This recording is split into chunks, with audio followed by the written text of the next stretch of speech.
síntesis, es decir, cómo estuvo todo este tema energético en Colombia y más o menos cómo está ahora en materia pues, de una síntesis.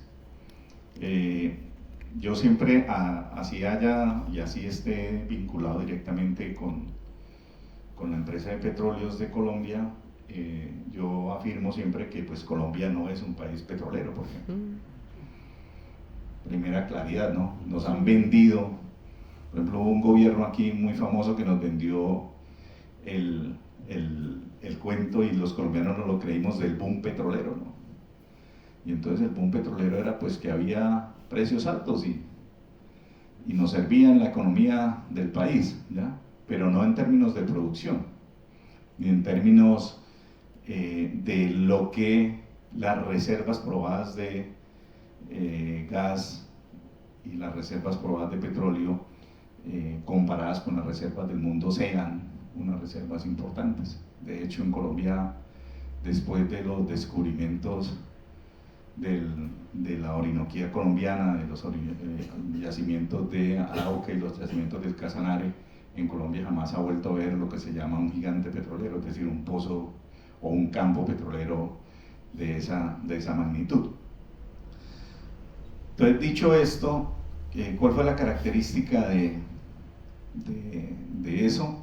Digamos, en tema de petróleo y gas, creo que el mejor momento que tuvo el país fue en las décadas en que se utilizó el contrato de asociación, es decir, el país, siendo dueño del recurso, buscaba con quién se asociaba y compartían las ganancias que dejaba el negocio y la inversión del negocio. En la cumbre de ese momento, los contratos llegaron a significar para el país más o menos el 70% de lo que se conoce como el state aid, que es la renta que deja para el Estado el negocio, ¿cierto? Porque el contrato era 50-50 más regalías, que en ese momento eran fijas del 20% y no escalonadas, entonces en total era el 70% del contrato, en resumen. Pero eso empezó con una cosa que llamó concesión, y empezó por allá en Barranca, de donde yo vengo, porque un gobierno le regaló a un señor un campo petrolero, ¿cierto? Y por allá en Tibú, porque otro gobierno, un general le regaló a otro señor, que creo que fue padrino de matrimonio, un campo petrolero para que lo explotara, ¿ya? Y entonces fueron concesiones, ¿ya? Es decir, el dueño de la concesión operaba y se quedaba con todo lo que encontraba ahí. La famosa concesión barco y la famosa concesión de mares. Eso evolucionó a las asociaciones, pero desafortunadamente aquí hubo un gobierno en cabeza del señor presidente Álvaro Uribe Vélez que cambió eso y volvió a lo que se llama concesión moderna. Y concesión moderna es que los campos se explotan hasta el agotamiento económico del campo, es decir, hasta que el que opera el campo diga económicamente ya no es rentable seguir chuzando este campo de petróleo o de gas y me voy y listo. ¿Ya? Eso se llama concesión moderna y les mejoraron las condiciones contractuales y mejoraron el tema de regalías con un truco muy chévere. Dijeron vamos a elevar la regalía hasta el 24%, pero la vamos a hacer escalonada, proporcional y de acuerdo a la producción de los campos, ¿cierto? Y resulta que las empresas echan la ley, echan la trampa. Primero pues las producciones del 24%, para aplicarle regalías del 24%, como les dije, en Colombia no existen. Pero aparte de eso, pues había posibilidades proporcionales de obtener una regalía aún cercana al 20%, y entonces las empresas muy hábilmente empezaron a subdividir los campos petroleros y los campos gasíferos para que la rata o la tasa de pago de esa regalía fuese la más pequeña. Esa fue más o menos la trampa que se le hizo al país para ese tema de regalías. Entonces hoy estamos con unas regalías más bajas, estamos con un contrato de concesión moderna que termina siendo un contrato a perpetuidad en términos petroleros y gasíferos. Y en términos eléctricos, pues la cosa fue mucho más complicada. Bueno, y la empresa se extinguió, se le cambió su carácter y la empresa dejó de ser una empresa 100% estatal y ahora es una empresa de economía mixta, en el que se pueden vender las acciones, ¿cierto? Y los trabajadores hemos dado una pelea para eso. Y en el sector eléctrico la cosa fue más complicada porque el sector eléctrico sí sufrió una fuerte privatización. Casi todo el sistema de generación y de distribución fue privatizado, ¿ya? Y obviamente pues las afectaciones para el país y para los usuarios fueron de mayor calado. Y el sector eléctrico tiene otra característica, es que en buena parte nuestro sector eléctrico en términos de generación es agua.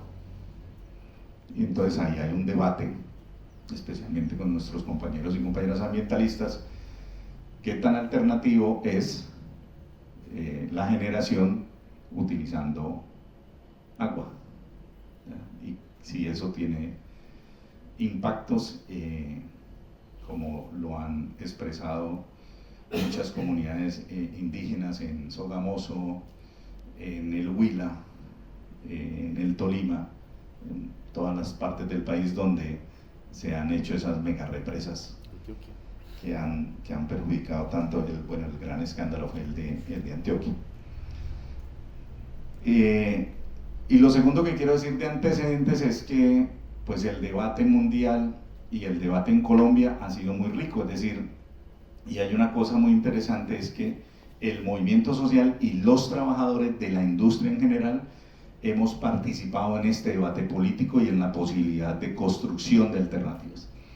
Y los sindicatos, especialmente la USO, siempre ha presentado propuestas de fortalecimiento de la empresa, de mejoramiento del modelo petrolero en términos de renta para el país y hoy en día una propuesta de transición energética.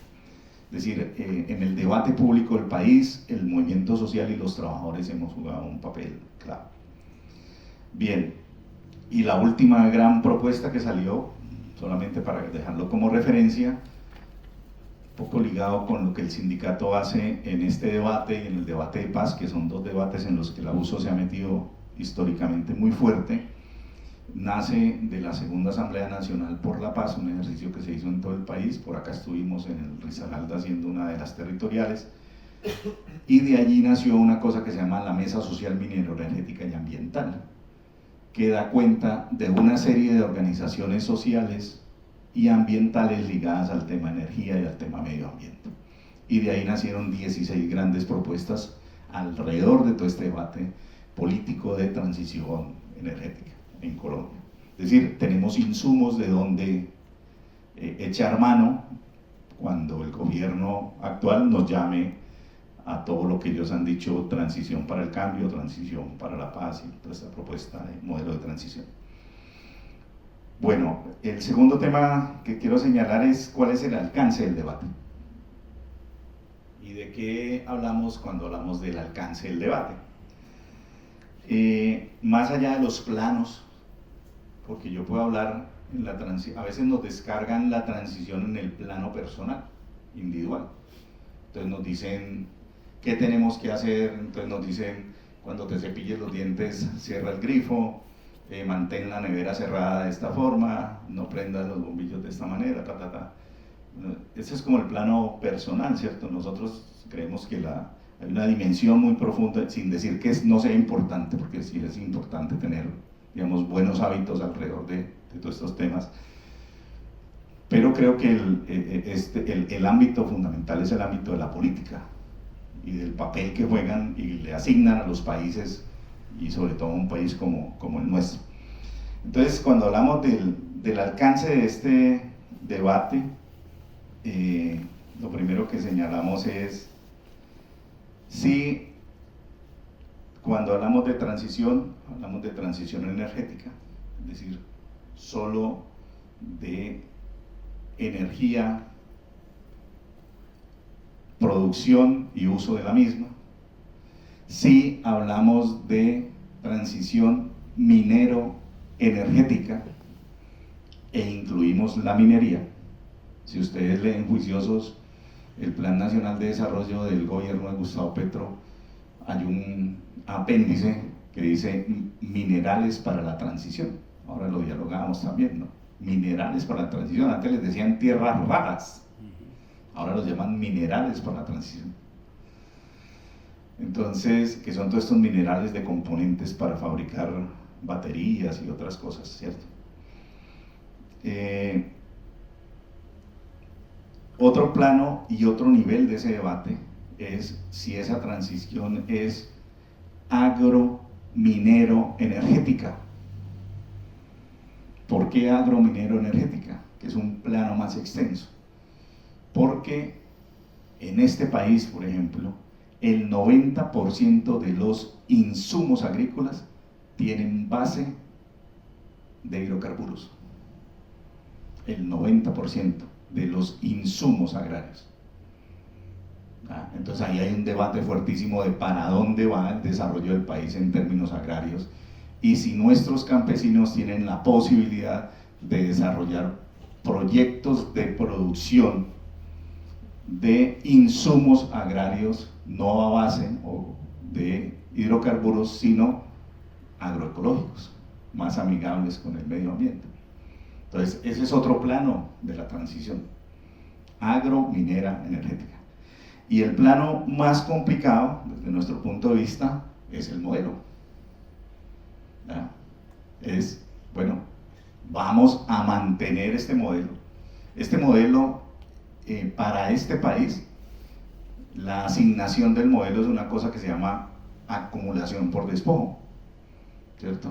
En términos geopolíticos. ¿Ya?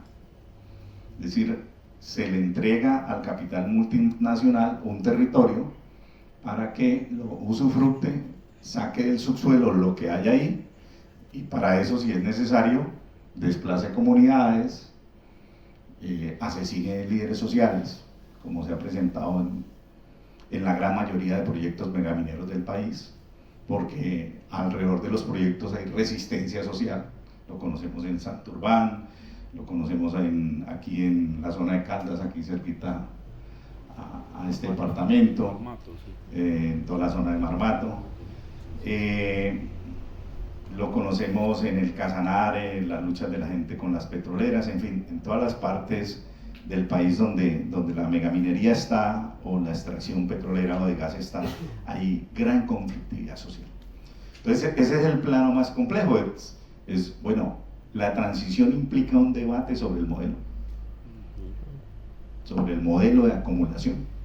Implica que nos metamos en esa discusión, o nos vamos a quedar en el plano de que sea energética y con el respeto de los técnicos y lo ponemos más chiquitico todavía y lo ponemos en términos de lo técnico, ¿cierto? Pues creo que eso es lo más fácil, porque ahí hay mucha fórmula ya inventada, ¿cierto? Entonces, a medida que el plano se extienda, se amplíe, pues la cosa se nos complica mucho más. ¿Qué es lo interesante? Que en esos planos hay mucha gente haciendo muchas cosas, desde esta charla hasta grandes agrupaciones sociales, construyendo propuesta, construyendo alternativa, planteando alternativas al modelo de acumulación también, no solo resistiendo al modelo de acumulación. Entonces, esa es una segunda reflexión que considero importante. Una tercera reflexión que quiero dejar acá es el enfoque, es decir, cuál es la sombrilla que va a cubrir todo esto de la transición. Porque si a mí me preguntan, pues las empresas multinacionales están haciendo transición. ¿Para qué hacen con una cosa que llaman el negocio de la energía? Simplemente cambian la destinación de lo que están haciendo, ¿ya? Y la empresa para la que trabajo lo hace. Ayer precisamente nos presentaron un plan de transición que se tiene en Ecopetrol a 2040, en el que se espera que, por ejemplo, los trabajadores estemos a 2030 completamente capacitados y con las experticias para trabajar en temas de transición y energías alternativas. Y en términos de matriz, al 2040 como mínimo se tiene que tener el 50% de la producción de energías limpias en una empresa, en términos de la diversificación de la compañía. Es decir, las empresas están en el tema desde su enfoque, desde su visión es un negocio, ¿cierto? Entonces, ¿cuál es el enfoque? ¿Cuál es el alcance? Hay uno que se ha acuñado a nivel mundial y que han dicho transición justa. Transición justa, le han puesto eso ahí. ¿De dónde viene eso? Eso viene muy ligado a los derechos de los trabajadores.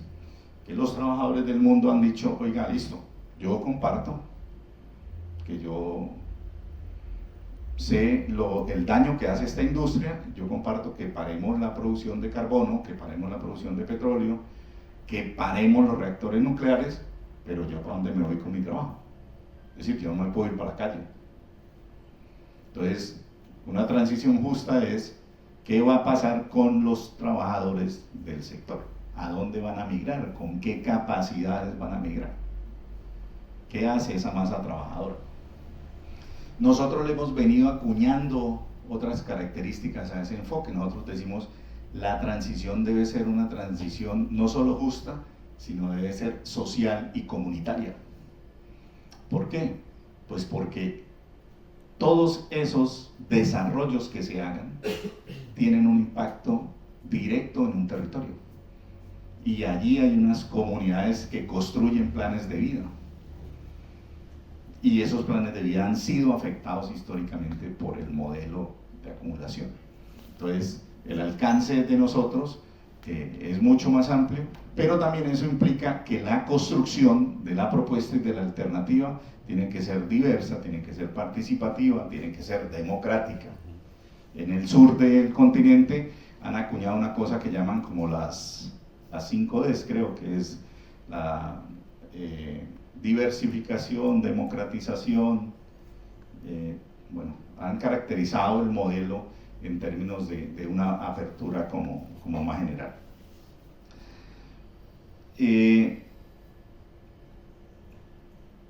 Para ir cerrando, ¿qué cosas son importantes y deben? Bueno, voy a hacer un par de comentarios sobre la propuesta de transición del modelo, del gobierno de Gustavo Petro. Yo estuve leyendo el Plan Nacional de Desarrollo, he tenido la posibilidad de estar en un par de diálogos directos con la ministra, en compañía de los sindicatos del sector, y efectivamente hay un plan de transición, hay una ruta trazada por el gobierno, como todos estos planes, con vacíos, ¿cierto? Pero está ahí.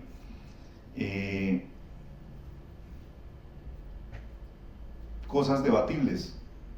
Uno, el gobierno dice no vamos a hacer fracking, eso está muy bien, ¿cierto? Desde mi punto de vista. Pero hay un debate sobre abastecimiento del país en términos de combustibles, tanto de gas como de petróleo, que al final termina siendo gasolina, ¿cierto? Entonces, ¿cómo se sostiene la producción sabiendo también lo que le entrega Ecopetrol al país en términos económicos y conociendo la situación de déficit fiscal en la que está el país? Es decir, tú no puedes llegar a cerrar hoy esa válvulita, pues porque los billones de pesos que transfiere Ecopetrol al Estado no están para ponerlos desde otro lado ya, ¿cierto? Entonces eso debe ser regulado, pero hay un debate alrededor de la propuesta en el sentido que el gobierno dice que vamos a mejorar el recobro.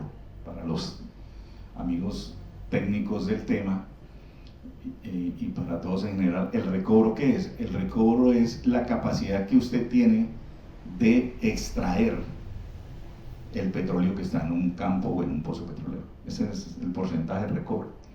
En promedio en el mundo el recobro es del 40%, en el mejor de los casos. El recobro, el 40%. Es decir, se logra sacar del pozo el 40%. En Colombia el promedio del recobro está en 18%. Es decir, estamos muy bajo de la media del promedio del mundo. Entonces el gobierno dijo, bueno, como hay una decisión de no entregar nuevos contratos, no suspender, sino no entregar nuevos contratos de concesión, hagamos mejoramiento de recobro. Técnicamente, ¿cómo se hace mejoramiento de recobro? Inyectando algo que mueva lo que está ahí abajo. No hay otra forma. Y la forma es o inyectas agua, o inyectas arena, o inyectas químico, pero inyectas algo que mueva y haga que el flujo suba y mejora el recobro. Eso se hace muchos años en Colombia. En los campos de Casabe tenemos recobro mejorado con inyección de arena. Y bueno, vayan al campo. El campo está con pozos conificados y vuelto nada, por el impacto que eso tiene. Entonces eso tiene un debate ambiental muy fuerte. Sí hacemos recobro mejorado, pero está dentro de las propuestas que se están haciendo como alternativas para no seguir entregando concesiones. Otros decimos, oye, ¿y por qué no pensamos, por ejemplo, que los campos de Arauca que están en concesión, que los sigue explotando una multinacional en ese modelo de concesión, reviertan al país? Y tenemos un incremento en términos de la reserva. Entonces, hay un debate alrededor de cómo garantizamos efectivamente que no cerremos la válvula completamente y que el país siga siendo sostenible fiscalmente y siga siendo sostenible en términos de autosuficiencia energética, en términos de gas y petróleo. El segundo gran debate que hay es una discusión que no se le ha escuchado al gobierno, es si el gobierno, por lo menos los trabajadores lo estamos planteando, si el gobierno está dispuesto a que rediscutamos el modelo de contratación petrolera en Colombia. Es decir, que el país, desde nuestro punto de vista, retorne al contrato de asociación y deje ese contrato de concesión moderna, que nos parece un contrato poco beneficioso para el Estado colombiano, en términos de la renta petrolera que debe tener el país. Bueno, el otro gran debate, normatividad. La ley que dejó el gobierno anterior de transición energética es una ley hecha a imagen y semejanza de las necesidades del mercado mundial. Es decir, es una ley hecha para las empresas. Entonces hay un debate de cómo se va a construir una ley que permita avanzar efectivamente, democráticamente en este espectro de la transición. Algunos que tienen una postura, digamos, bastante radical en defensa de la naturaleza, dicen eso debe incluir una legislación que reconozca los derechos de la naturaleza. ¿Ya? Entonces ahí hay un vacío jurídico. Los trabajadores alguna vez levantamos una bandera que denominamos Ley Orgánica de Hidrocarburos, porque aquí en Colombia, en términos legislativos y en términos petroleros, nunca hubo una ley marco que regulara todo el sector. Siempre había leyes y decretos que cada gobierno, de acuerdo a su lectura, a su necesidad, a su visión, hacía y ajustaba. Entonces, por eso levantamos la bandera y la propuesta de ley orgánica. Hoy estamos hablando de una ley nacional de transición energética. Y para terminar y darles la palabra y que conversemos un rato de esto, voy a plantear una hipótesis y una pregunta, para que la dejemos al debate y al ejercicio de construcción colectiva. La hipótesis es si se requiere de una transición, y lo vamos a hacer y estamos dispuestos a hacerlo, o si a lo que la humanidad se está viendo abocada es a un ecocapitalismo como una nueva fase de acumulación del capital.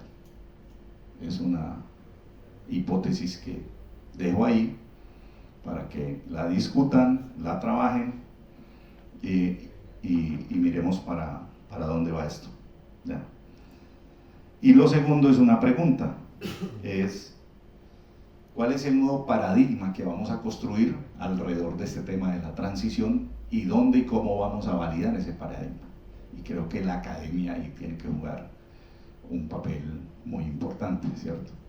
En términos de la construcción de ese paradigma, de los elementos de ese paradigma, porque por ahora, pues el paradigma se ha construido dentro del modelo y lo hemos validado dentro de ese sistema de validación del paradigma como tal.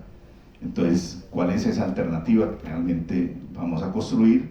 Y pues creo que desde escenarios académicos hay mucho que se está haciendo y se está construyendo. Una última opinión, creo que el gran empuje que Colombia va a hacer y la gran apuesta que Colombia va a hacer en términos de transición energética es alrededor de hidrógeno. Creo que va a ser la apuesta. Los planes pilotos que están tanto en transporte, uno en Cartagena y uno en Bogotá, y el plan de generación de hidrólisis que está en la refinería de Cartagena, y las intervenciones últimas, las que hizo esta semana el presidente Petro en la Asamblea General de Accionistas de Ecopetrol, muestran que el camino que va a tomar Colombia va a ser el camino de generación de hidrógeno. Tiempos, yéndonos bien, yo considero que un plan nacional de transición bien hecho, bien ajustado, bien organizado, nos puede costar unos 40 años.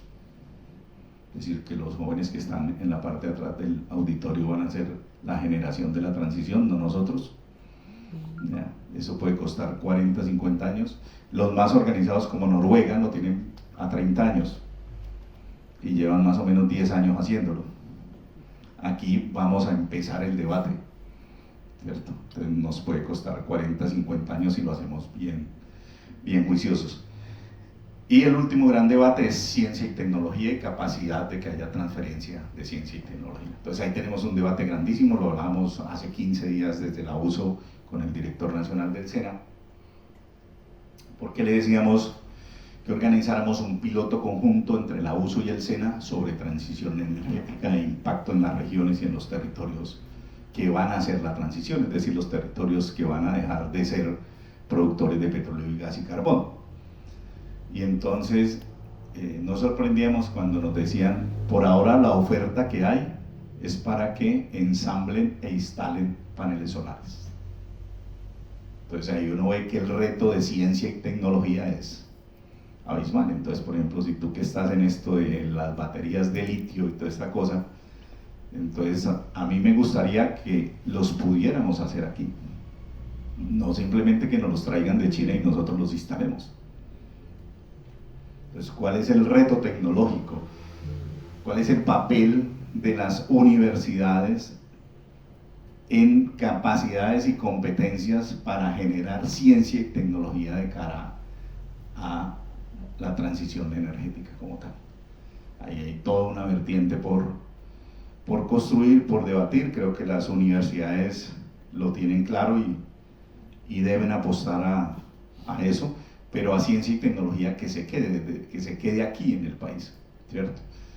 Eso nos va a posibilitar que el país cambie el papel que le asignaron de reparto en el mundo, ¿ya? Mano de obra barata y materias primas baratas. Por eso el modelo de acumulación por despojo, ¿ya? Para terminar y que vean que esto es cierto, que no es un chiste. Arauca, 30 años de explotación petrolera, el campo petrolero históricamente más importante de este país, Caño Limón, con los desarrollos de Caricara y los nuevos desarrollos que hay ahí. en el departamento. En Arauca no hay ni una fábrica de pinturas ligada a la industria del petróleo, ni una fábrica de pinturas. ¿Ya? Estamos tratando, el gobierno está tratando de comprar monómeros. Mire esa contradicción tan grande, ¿no? Ahora a rato les dije que uno de los planos es si la transición es agrominera energética. Nosotros vamos a hablar de transición, pero estamos pensando en comprar monómeros. Monómeros es una empresa química de generación de urea. ¿Ve? Son las contradicciones que tenemos en un país como este cuando hablamos de todos estos temas de transición energética. Entonces es un reto grandísimo, es un tema gigantesco para abordar, con muchas aristas, con muchas cosas, con grandes campos de investigación, de ciencia, tecnología, de desarrollo, de política, de regulación, en términos de normatividad. Y pues bueno, la invitación a que lo trabajen, a que si ya lo están haciendo sigan, y bueno, desde la uso en lo que podamos contribuir con estos debates de carácter político, pues con gusto. En este momento estamos en una discusión de pliego de peticiones con Ecopetrol y no estamos pensando solamente en que nos suban el salario, sino hay un capítulo completo de este debate político de por qué Ecopetrol debe volver a ser una empresa integral y del Estado, una propuesta nacional de transición, es decir, el sindicato está pensando también en el conjunto de la sociedad colombiana. Gracias.